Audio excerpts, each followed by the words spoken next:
की सास कमला एक दिन अपनी सहेली सुमन से कहती है कि उसने अपने बेटे रमन की शादी करके लाखों का नुकसान कर लिया। कमला जी ऐसा क्यों कहती हो? भला मीरा में क्या बुराई है? अरे सुमन बहन क्या बताऊं, इस मीरा ने तो मेरी नाक में दम कर रखा है। ना ही घर का कोई काम करती है और ना ही बाहर कमाने जाती है। अरे भला फ्री की रोटियां तोड़ने के लिए इसे लेकर आई थी क्या मैं? अरे जी आजकल तो ऐसा ही हाल है सबका। दहेज में एक गाड़ी क्या ले आती है कि बस सर पर बैठ के तांडव करने लगती है। मेरी बहू मीरा तो दहेज में एक फूटी कोड़ी भी नहीं लाई, फिर भी रोज महारानी मुझे उंगली पर नचाती है। जी फिर तो बहुत गलत बात है। तुम्हारी भी गलती है, बिना दहेज के ब्याह किया ही क्यों? अरे मैं तो अच्छा और बहुत दहेज लेती, आखिर मेरा बेटा इंजीनियर है। पर तेरे जीजा जी दहेज के खिलाफ है ना, बेकार कॉलेज के प्रोफेसर। अरे दुनियादारी की समझ ही नहीं है, बस अपने किताबों की दुनिया में ही रहते हैं। अरे जी अभी भी कुछ नहीं बिगड़ा, थोड़ा काम में लगाओ, खुद दहेज चल के आएगा। कमला को सुमन की बात समझ में आ जाती है और उसे सुमन का सुझाव अच्छा भी लगता है। कमला अगली सुबह से मीरा पर हुक्म चलाने लगती है। सुन बहू, फटाफट से सफाई कर ले, फिर रोटियां भी बनानी है। सासू माँ, सब मैं ही करूंगी क्या? आप क्या पूरा दिन मुझे काम बताने का ही कष्ट करती रहोगी? तो तू क्या चाहती है, मैं तेरी नौकरानी बन जाऊं? हैं? चुपचाप काम कर, नहीं तो अपने मायके का रास्ता नाप और निकल मेरे घर से। मीरा अपनी सास की धमकी सुन के थोड़ा डर जाती है। वो पूरी ईमानदारी के साथ घर का काम और अपनी सास कमला की सेवा करने लगती है। ये सब देखकर कमला बहुत खुश होती है, पर थोड़ी निराश भी होती है, क्योंकि जैसा वो चाहती थी वैसा कुछ अभी तक तो हुआ नहीं था। कमला अपनी बहू मीरा को और काम बताने लगती है। सासू माँ, आज मेरी तबीयत थोड़ी खराब है, आज तो मैं काम नहीं कर पाऊंगी। अच्छा, तो ऐसा करती हूँ, एक गाड़ी मंगा देती हूँ जो तुझे तेरे मायके छोड़ आए। अब तेरे दहेज में कोई नौकरानी तो आई नहीं जो तुझे आराम करने दूं। पर सासू माँ, मैं तो मैं मत कर और हाथ चला जल्दी जल्दी। आज तो कपड़े भी दुनिया भर के हैं, कौन धोएगा तेरे अलावा? मीरा बीमार हालत में भी काम करने लग जाती है। मन ही मन सोचती है कि क्यों न कुछ ऐसा किया जाए जिससे इस बुढ़िया की चिक बंद हो जाए। मीरा समझ तो चुकी थी कि उसकी सास अचानक ऐसा व्यवहार क्यों कर रही है, इसलिए अब वो प्लानिंग में लग जाती है। अगली सुबह मीरा तैयार होकर अपनी सास के पास जाती है। सासू माँ, मैं अपने मायके जा रही हूँ, 2-4 दिन में वापस आ जाऊंगी। वाह जी वाह, और काम कौन करेगा घर का? सासू माँ, 2 दिन की तो बात है बस। जा चली जा, पर फिर वापस आने के बारे में सोचना भी मत। मीरा जानती थी कि घर में वापस घुसने के लिए उसे क्या करना है। वो अपने मायके पहुंचती है और रोने लगती है। उसके माता पिता उसे रोने का कारण पूछते हैं, पर वो कुछ नहीं बोलती। तभी मीरा की माँ उसके हाथों की तरफ देखती है। मीरा, ये तेरे हाथों के नाखून कहाँ गए?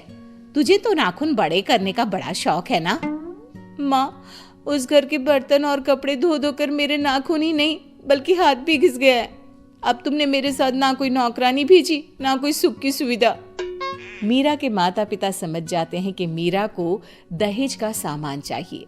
अगले ही दिन मीरा के माता पिता उसके लिए एक वॉशिंग मशीन और फ्रिज मंगवा देते हैं। मीरा ये देखकर बहुत खुश होती है और खुशी खुशी अपने ससुराल जाने की तैयारी करने लगती है। मीरा जब अपने ससुराल पहुंचती है तो उसकी सास उसे देखकर बहुत खुश होती है।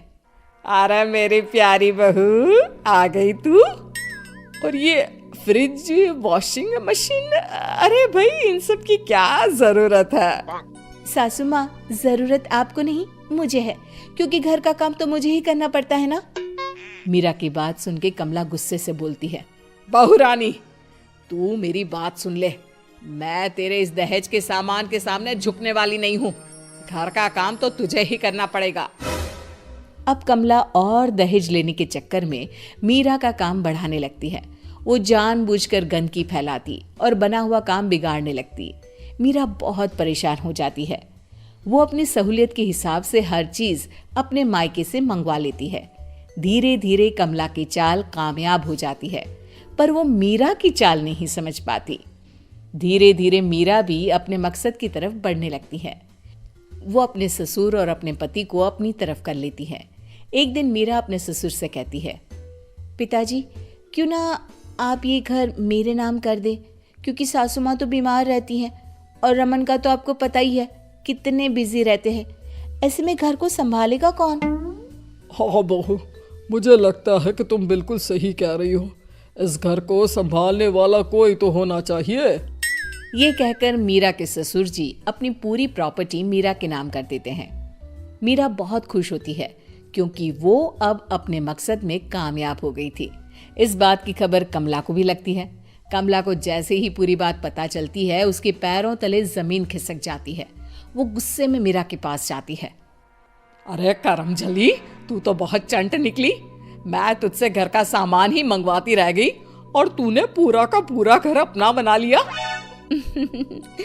सासू माँ, अब आप घर का काम करने की भी आदत डाल ही लो, क्योंकि अब मैं तो कुछ करूंगी नहीं। और हाँ, अगर आपने काम करने में आनाकानी की तो इस उम्र में मायके नहीं बल्कि बुजुर्गों के आश्रम भेज दूंगी। मीरा की बात सुनकर कमला बहुत दुखी होती है। वो अपनी सहेली सुमन के पास जाती है और उसे सारी बात बताती है। अरे सुमन, मैंने तो लालच में आके अपने ही पैर पर कुल्हाड़ी मार दी। काश मैं तेरी बात मानती ही नहीं तो आज ये मेरी दशा नहीं होती। वाह जीजी, उल्टा चोर कोतवाल को डांटे। मैंने तो सिर्फ काम करवाने की सलाह दी थी, पर तुम तो बेचारी मीरा को परेशान करने लग गई। अब भरो अपने किए के फल। और वैसे भी ना, एक दिन तो ऊंट पहाड़ के नीचे आ ही जाता है। सुमन की बातें सुनकर कमला अपने घर वापस चली जाती है और अपनी बहू मीरा को पूरी बात बताती है कि कैसे सुमन ने उसे उल्टी सलाह देके अपना पल्ला साफ कर लिया। कमला अपनी बहू से माफ़ी मांगती है। नहीं सासू माँ, आपको अपनी गलती का एहसास हो गया, मेरे लिए वही बहुत है। मुझे भी घर पर कोई राजबाज नहीं करना, बस प्यार और साथ मिले उतना ही बहुत है।